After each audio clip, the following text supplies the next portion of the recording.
बेटे का रिश्ता लेकर एक आदमी आए थे। हम अभी शादी करवाने के लायक नहीं है कहकर उन्हें मना कर दिया। हमारे भैया है ही इतने हैंडसम, इस हालत में देखकर भी भैया के लिए रिश्ते आ रहे हैं। कहीं गलती से उस हालत में देख लिया तो शादी किए बिना मानेंगे नहीं। तुमने उन्हें मना क्यों कर दिया? हमने अपने घर के लिए बड़ी बहू तो सही ढूंढ ली, पर छोटी बहू भी तो ऐसी ढूंढनी पड़ेगी जो हमारे राज को राज रखे। कोई बात नहीं, मैं कल ही उनके बारे में पता करके आपको बताता हूँ। जहाँ अगले दिन शाम को क्या हुआ पता किया वो कैसे लोग हैं? बहुत गरीब लोग हैं पर दिल के बहुत अच्छे हैं। मुझे तो अपने छोटे के लिए उनका रिश्ता ही सही लग रहा है। कल ही हम लोग उनके घर अनमोल का रिश्ता लेकर जाएंगे। सभी वैसे कपड़े पहनना जैसे मैंने बताए हैं। अगली शाम कृपाल के दरवाजे की घंटी बजती है। बाहर अनमोल अपने माता पिता और बड़े भाई के साथ सब बेहद पुराने साधारण कपड़ों में खड़े होते हैं। आइए जी। आइए जी, अंदर आइए।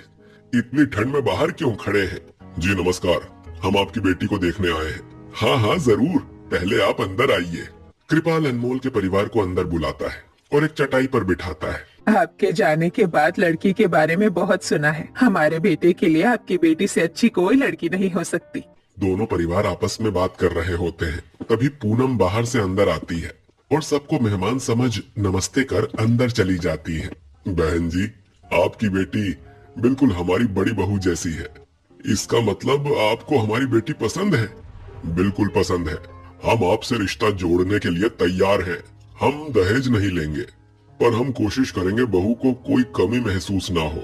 दोनों परिवारों की रजामंदी से कुछ दिनों बाद शादी का दिन रखा जाता है। अनमोल के परिवार वाले पुराने कपड़े में अपने बेटे की शादी करवाते हैं, जिसे देख लोग बातें बनाना शुरू करते हैं। अरे ये तो बहुत गरीब घर का लड़का लग रहा है। लड़की की जिंदगी इसके बाप ने तो कठिन कर दी। दहेज ना देना पड़े शायद इसलिए बेटी को ऐसे घर में भेज रहे हैं। बिना किसी भीड़ भाड़ के बहुत आसान तरीके से शादी पूरी होती है। बारात ससुराल पहुंचती है। पूनम गृह प्रवेश के लिए घर के बाहर खड़ी है।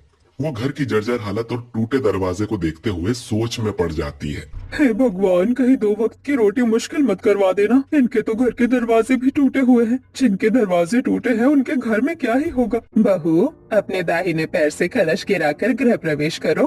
पूनम गृह प्रवेश करती है और घर के अंदर जाकर चारों तरफ नजरें दौड़ा रही होती है कि तभी क्या देख रही है बहू? हम गरीबों के पास यही है तुम्हें देने के लिए। भगवान ने मुझे जो दिया है मैं उसी में संतुष्ट हूँ। मेरी शादी पक्की होते ही मैंने आपको ही अपना परिवार मान लिया था। ऐसे ही पूनम का गृह प्रवेश पूरा होता है, जहाँ पूरा परिवार जमीन पर एक बिस्तर और एक चद्दर में सो रहे होते हैं।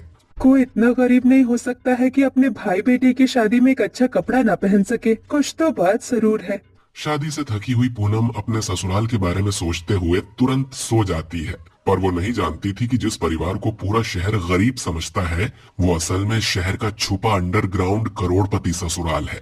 ऐसे ही अगले दिन घर के बाहर ये लोग आज अपनी बहू को पहली रसोई में क्या बनाने कहेंगे? सूखी रोटी? जो भी कहेंगे तुम्हें नहीं बनाना है। उनके घर का निजी मामला है। बहू, आज पड़ोसियों में इसी बात की चर्चा है कि हम नई बहू से पहली रसोई में क्या बनवाएंगे।